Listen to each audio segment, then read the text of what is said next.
Bill O'Reilly. This has not been a pleasant week to be in the White House. I kind of feel bad for Donald Trump. His advisors all around him, the ones that he has trusted, are leaving. And now the long knives are out for Kushner, and he's kind of left there in a tough spot this week. Beck, I think, number one, you should be Secretary of Commerce. I definitely think you should get that job. Okay, good. Thank you. Number two, I'm about 6 blocks away from Mar-a-Lago right now. All right, sitting here in South Florida, beautiful weather, looking at lots of boats on the Intercoastal Waterway, all made of steel and fiberglass. But I got to tell you and your audience that I don't know what I'm talking about when it comes to tariffs or any of that business stuff. You're much smarter than I am in that area, perhaps the only area that is the case. As far as Jared Kushner is concerned, I don't know him. I met him one time in a dank New York City bar after the Saturday Night Live show that Trump did. Mm-hmm. I don't think Jared Kushner is going to affect the U.S. government one way or the other, whether he's there or he's not there. But, look, Trump is a gambler kind of guy. He's rolling the dice that his bellicose style is going to back people down overseas, and then he'll quickly make deals that are great for America, blah, blah, blah. That's what this is all about. So you don't think that he'll actually do this? So spooking the stock market. No. No, I don't think he very rarely carries through on these kind of extreme actions. He puts them out, and then people get nervous, particularly in China, and then they come to some kind of accommodation. So if I had to predict, but again, I don't know anything, I would say that would probably be the case this time. So President Xi was in China, was made, I guess, emperor. I mean, I don't know what you call it now, totalitarian ruler yes. for life. And, I mean, here's a guy who's literally this week banned the letter N from the alphabet. It doesn't, I mean, he doesn't sound like a guy who's going to take kindly to a trade war. They're already starting to rattle the trade war sabers all around the world. Do you know of a time in history when this has paid off? Because Donald Trump tweeted this morning, it's easy to win a trade war, and I can't find one where we've won. No, I don't. But I got to tell you that I do know China's got some economic problems. Yes. And they're more inclined to try to work things out to give Trump, a at least symbolic victory than they would be if that was a country that was running on all engines go ahead. They got problems over there in China. That's why this guy had to be made emperor for life or whatever. And that's a joke. Right. I mean, it's the military that basically tells the Chinese people who's going to run and who isn't going to run. Right. But, again, there's a lot of stuff that happens that we don't know about, we the press don't know about. I'm agnostic on this. Okay, so then let me change the subject. So let's go to Russia for a second. We're going to get to guns because I can't wait to hear your take on what's happened this week. But let me go first to Russia. Vladimir Putin said yesterday that he's got a new intercontinental ballistic missile. It sounds like scramjet technology, which is mythical technology, at least at this point. There is no alloy that can hold up on the heat for that kind of speed. But he says they now have it. They've tested it. It works. They're only showing us animation. And then in an interview with Megyn Kelly, he said we're in another Cold War, and it started a while ago. Is this Ronald Reagan and Star Wars? Are they bluffing? Do they have it? And what does it mean either way? I have no idea on any of those questions. Holy cow! What are you doing? I mean, are you just at the beach this week? What are you doing? I know. I'm. Again, the physics spec. You're impressing me. The economic grasp you have. I mean, this is like I'm going to a tutorial. No, I mean, here's okay, all right, okay. So forget about this. Let me answer. Here's what I know about Russia. I know this for sure. All right. Vladimir Putin wants to adopt Megyn Kelly. Okay, that's number one. The papers have already been filed. He wants her as his, his adoptive daughter. Number two, Vladimir Putin would like to kill me because in the interview I did with Donald Trump shortly after he was elected, I scolded Trump for dealing with Putin, who I described as a killer, accurately. So if I see anybody with a Russian accent, I'm very nervous at this point. Number three, the animation, I believe Disney is now going to put that out with the voices of Ellen DeGeneres, right, and Glenn Beck, right, and it's going to be called Missiles Over Disney World, right, and it's going to be really a big hit. So is this? Yeah, what he wants to do is shake the cage. He wants to frighten everybody. Big bad Vlad. I have a giant missile in my garage. And I'll show it to you, maybe. But first, you got to watch a cartoon. That is, I don't know. I mean, we should not talk to you while you're on vacation, I think. No, I'm not on vacation. I'm working. All right. Okay, so then, but you got look. Whatever Putin does, you have to step back and say the guy is doing. Putin's like Trump. This is what people don't understand. It's all about showbiz. It's all about presentation. It's all about attention getting. Putin and Trump are like the same person, although, Putin's a killer. I don't think. I was going to say there's a big difference. Putin's a killer. I mean, all right, but they're just showmen. This is P.T. Barnum. So when Putin sits down with Megyn Kelly, I'm going, sure, Putin's going to say anything. Okay. Right. And he does. So, Bill, let me ask you this. Two things we talked about: international instability, world problems, and financial potential problems, as we're seeing with the stock market and things like this. There's two theories that go on with Donald Trump where you have his base level of support at 30, 35%, something like that. And there's the idea of, are these people super loyal and will stick with him through anything? Or is the economy, if he loses the economy, what happens to his approval rating? Finished. He's at 18%. Mm-hmm. So that's why you got to figure that Trump knows that the only way he's going to get reelected is if the economy continues to be good. Okay. So he knows it. It's a simple equation. That's it. So let's take a break and come back, because I've been waiting to hear what you have to say about Donald Trump's comments in the White House this week, the Democrats and their bill, their new gun bill that appears, we haven't been able to see it yet, but it appears to just only ban 80% of all guns sold. Sure. And I'd like your thoughts on this and where America is really headed when we come back.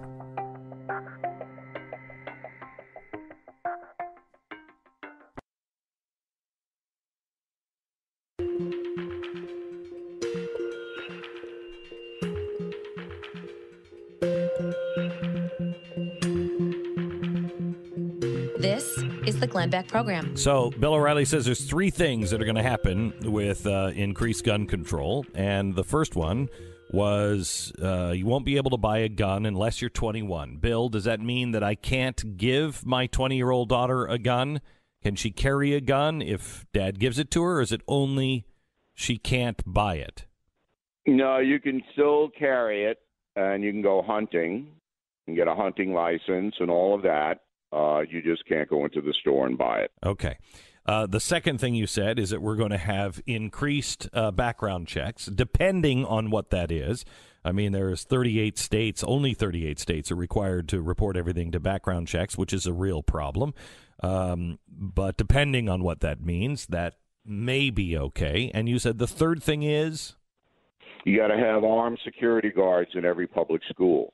And again, that's a state thing. And it's easy to do because you just put the guards on salary like you have teachers and coaches. And it's based on population of the school, how many you have. And that would go a long, long way to providing protection and security to the nation's kids. Why hasn't any state done this already, where they've made a big deal and come out and said? I don't know. I mean, I used to teach high school down here in South Florida, where I am now, and I got into a few physical scrapes with students, gang people who intruded on the campus, and I wish there had been armed security way back then.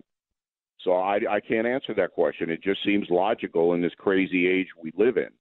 But I want to tell all your listeners that, the banning of certain guns like the AR-15s, that's not going to happen. Trump would never sign that, ever, in a million years. So the Democrats, they can put forth their bill that want to ban everything, this, that, and the other. That's never, ever going to happen in this country at this point. Now, if the Democrats take both houses of Congress and the presidency, they try. But I think it would be ruled unconstitutional as well. If you're a rancher and you're living in Starr County, Texas, or you're living near Bisbee, Arizona, and you know that every night there are scores of people coming through your property and you have no idea who they are. They shouldn't be in this country, and some of them are armed. You're telling me you can't have an AR-15 to protect your family? That's insane. So, I think the AR-15s have to be licensed. I think you have to go through training to have them. I think the government's going to have to know you have them, but you can't ban them. And that's exactly – and Trump would never, ever sign a law saying Well, the problem is the bill that they're talking about is now, anything with a removable magazine. Well, that's almost every handgun. Never going to happen. Okay. But it's not going to happen. Right. Okay. I'm just saying. So here's what's happened though, Bill, is the left, and I'm talking about the reasonable left. I'm not talking about the political left. I'm talking about the people who are, your average Democrat, hardworking person in the, wherever, okay, that is not involved in politics and is reasonable. Those people who don't have any access to guns, they are afraid of guns because they've not grown up around them. They've not seen them. They're not trying to gun grab, but they are frightened by them. On the other side is frightened by the gun grabbers. And when people say, we're not coming for your guns, but then you propose a bill that would affect all handguns and about 40% of all rifles, that is coming for the guns. When you have a president say, I want to go get the guns and then due process, that's frightening to people who believe in the Second Amendment. Certainly. But again, Trump just says whatever's on his mind in the reality show that he creates. And then 3 days later, he goes, well, I didn't really mean it. I know a lot about what his capacity is. And I know that's all the Democrats and their seizure of weapons is never going to happen. However, I would carve out in Illinois, an exception that you can seize the weapons from all the gangsters who are killing innocent people by the hundreds in the Windy City. Those weapons you can seize. All right. The hypocrisy here is just insane. But you need an eloquent spokesperson. And the NRA, their problem is they're too intransigent. They have to bend a little bit because we are living in an age where there's a lot of insane people running around. I think more than ever before. I have to tell you, Bill, I don't think that the NRA is being unreasonable at all. They don't want 21. They don't want the 21 age. They don't want them. There isn't any accommodation that I've seen that the NRA wants. The bump stocks. No. They did bump stocks. They are fine with, and background checks if they're in line. You can't just say we want universal background checks. wait a minute, what does it mean for the veteran? What does it mean for the guy who has a son or daughter who's depressed on antidepressants or been deemed a danger? Does mom and dad now, can they have a gun in the house? I mean, there's a lot of questions to be answered on that, but they're willing to look at those things, as I think most reasonable people are, as long as it's not one more step that gets us closer to a gun grab. Yes, I'm not disagreeing with any of that, but the NRA needs to basically put forth, all right, a very, very specific viewpoint and convince people who think they're the devil. We're talking to Bill O'Reilly from BillO'Reilly.com, who is a bit of a Trump whisperer, I would say. I mean, I will say that these conversations help me translate some of the moments from the week from Donald Trump. They do. Stu, that's why I'm really here on the planet, to help you and to guide you through the maze that our society has come. What a sad existence. I mean, it may not be your goal, but it does happen. I'm like a Franciscan missionary. I'm reaching out to the Glenbeck program. Right. I have my sandals on, a little frock. Right. And I want to tell everybody that this week we've released Killing Jesus in paperback, first time. It's Lent, Easter coming. There is no one you won't kill. That was the toughest book that we've written out of the 7 killing, because we did it as a history, and we couldn't rely on the theology. We had to rely on the Roman records and the Jewish records, and it was really a slog, but we did it. It was a massive, massive worldwide bestseller. But first time in paperback, Killing Jesus, and apropos to the time that we're in. Okay. So let's switch gears here and help us understand one more thing. Jeff Sessions. Yeah. I don't understand it. I mean, he's calling him Mr. Magoo reportedly behind closed doors. That's a bad nickname. Sessions' nickname should be Rip Van Sessions. The guy is napping throughout the day. No. Here, Stu, again, this is my mission. This is why you're here. I want to clarify for Stu. You ready? Yes, I'm ready. If you're Al Capone, are you afraid of Rip Van Sessions? Are you afraid he's coming for you? We need a tough guy in that job. And, Senator Sessions, he's just not cut out for it. I put him somewhere else. I bring in Rudy Giuliani or something like that. Hold on just a second. No, come on now.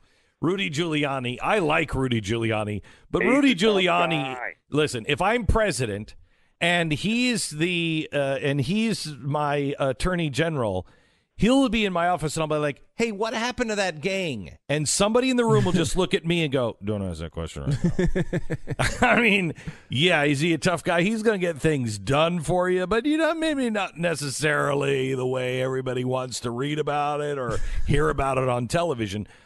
Jeff Sessions is hard-nosed, but constitutional, and that's kind of what the fight was about this week. Baloney! He's so political. He's so CYA. You're crazy. He's not a tough guy. If he were a tough guy, he would have gone in against the FBI, because it's clear the FBI booted the Hillary Clinton email investigation, and that's going to be proven. He would have gone in against them a long time ago. So why not use the Inspector General? That's what the system says. Yeah, but they already know what that report is. That's why McCabe got booted out of the FBI, the second in command. They already know that. But Rip Van Sessions is trying to play it, like, oh, what should I do? Am I going to get in trouble? He's out of there anyway. Trump doesn't like him. They just have to do it in a way that's not going to, blow the country up, because once Sessions goes. And remember, Sessions was demonized as being a racist, as being this and being that. Remember all that? Yeah, but he was... when they fire him, CNN is going to canonize them. Oh yes. Greatest guy. How could you let him go? No, you're totally right. Yeah. No, you're right on that. Right on that. But I mean, when he came into office, he came in from Trump's, obviously, big time Trump supporter, one of the earliest. In fact, the first senators to support him, a guy who to his own words, put his entire career on the line to go against the rest of the Republican field. And I think was a turning point for Donald Trump. Yeah, I think in a positive way for his campaign. He didn't put his career on the line because Alabama was going to go for Trump no matter what. So, again, come on. But he was an early supporter of Trump. And when he got appointed, I was more than willing to give him a chance and say, okay, you got to go against the sanctuary cities. You got to go in. Look, this mayor of Oakland should be in cuffs today. You know what she did? She tipped off all the criminal illegal aliens, all the felons out there that ICE was coming in to grab them, and they all split.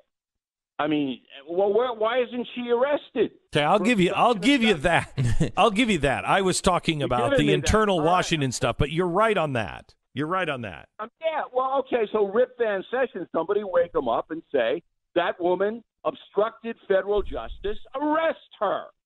You think he's got the cojones to do that? Do you? Probably not. Probably not. You're right on that one. However, he was known as a very... Yeah, he was... Right on every single thing I said on this program. Yeah, which included twice, I don't know. I was right on that. You were right on that. So wait a minute. So what happened to Sessions then? He's always been known as...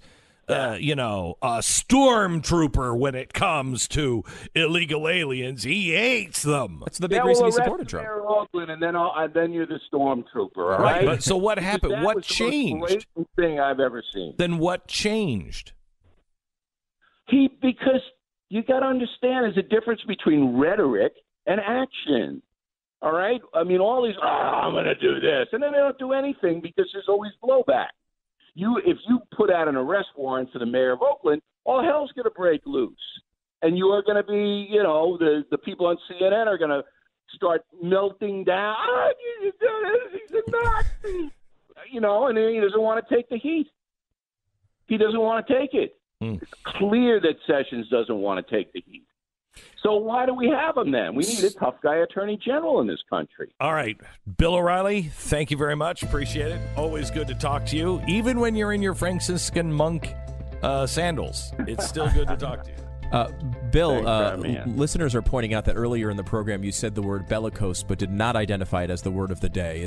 Would you say that? It is. It is. Okay. Yes. Word of the day, bellicose. Bellicose. Bill O'Reilly, BillO'Reilly.com and Killing Jesus. Just another one on his, just another notch on his belt.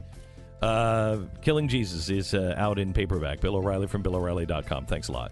We will make America great again.